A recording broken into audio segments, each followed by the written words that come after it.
Pejgamberi alayhi salatu wassalam teksta na flet se si duhet jetë besimtari duke orientuar, thot badiru bil a'mal, nxitoni në veprën, veprimin e punëve të mira, para se t'ju kaplojnë sprovat, sikurse errësira e natës.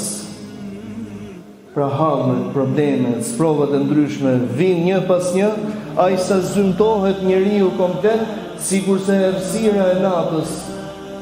E sheh thot se si personi agon besimtar dhe ngryset i kundër të rujnë Zot, apo ngryset besimtar dhe agon jo besimtar, duke e shitur atë fena ati me qëllimet kësaj bote të papërfillshme.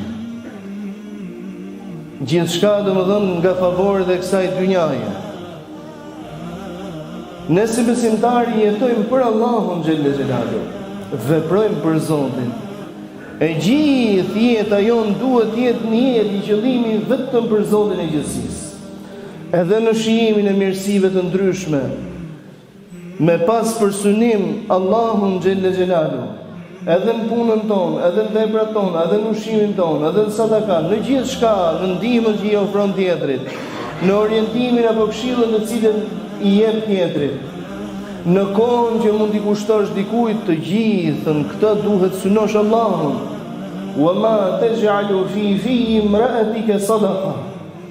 Dhe të ushqesh të bashkëshorten me dorën tënde dhe për këtë thot Zoti ta konsideron ty si sadaka. Që kjo çfarë do të ishte një veprim domethënë midis bashkëshortëve shumë normal. Mirë po synon Allahun ky. Me këtë vepër kë po synon? Po synon atë i cili shpërblen me pakufi. E vogla ka Allahu, e ka shpërblimin shumë fish, të pakrahasuar.